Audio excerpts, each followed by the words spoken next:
Hello, young scientists. I've got some really cool stuff to show you today. I hope it sparks your curiosity and makes you ask questions like, I wonder what would happen if?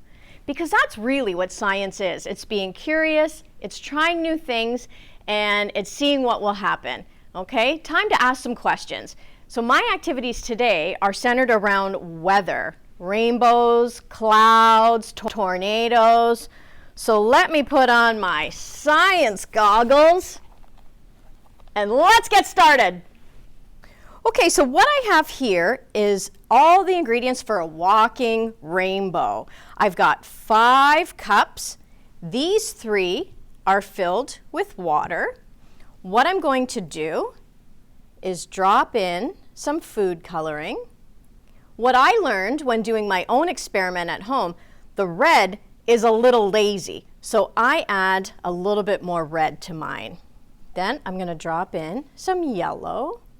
So as you can see, friends, I'm using the primary colors of red, yellow, and blue.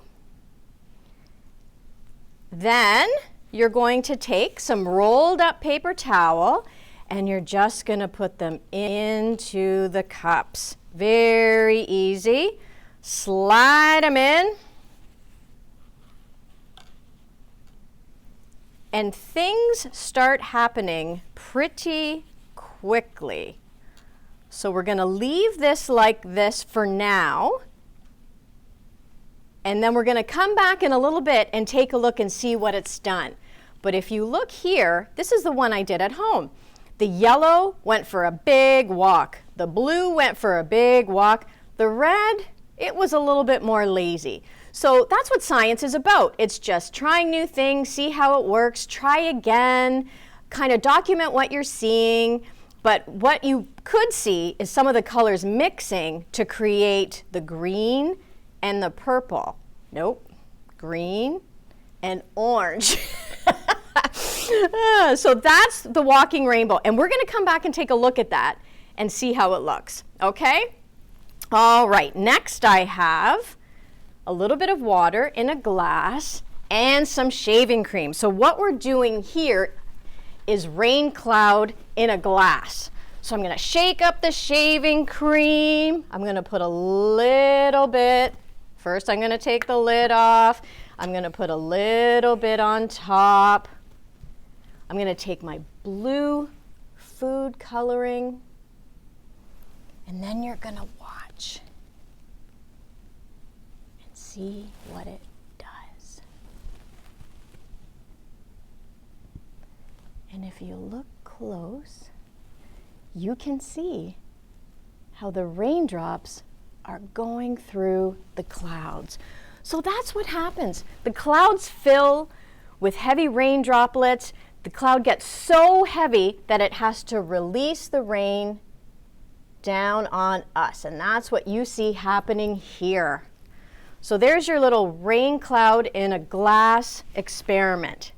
Next, I have another tornado in a jar. Super easy. All I have here is an old pickle jar.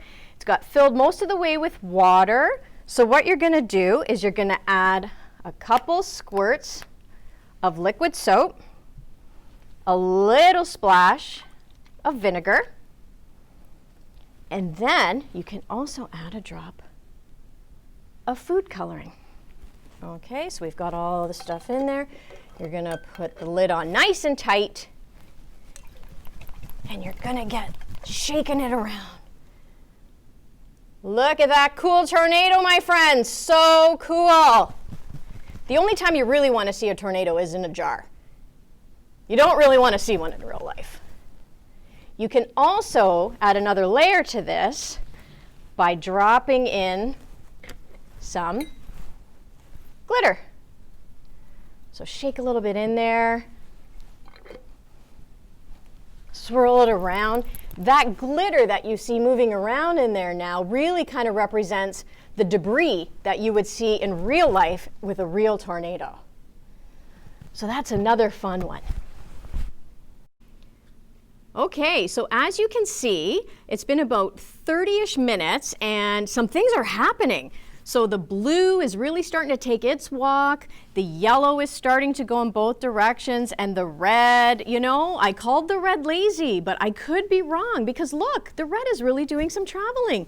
And I don't know if you can see it here, friends, but there is actually some water starting to collect. So that water and the color is really starting to do its walk.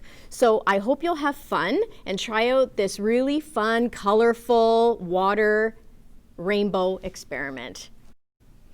So the last one I have here is another tornado in a jar, this time using 2 bottles instead of the 1 jar. So what I've got here is a couple different size bottles. This one is 1 liter. I filled it most of the way with water and then secured these bottles together with a lot of tape to try and prevent leakage. So all you're gonna do is swirl that bottle around and watch that tornado go. Super easy, super fun. You can also add some more glitter, some food coloring if you'd like to. Make it a little bit more visually appealing and have some fun with it. So I hope you've enjoyed the science experiments that we've done today. If you do them in your home, and I hope you do, take some pictures, document it, and then we would love to see them ourselves. So have mom and dad post them on their social media. And if you tag YMCA Niagara, we can see them too. And I'd love to see the stuff you guys are doing at home. So thanks for joining my science experiments today, and bye for now.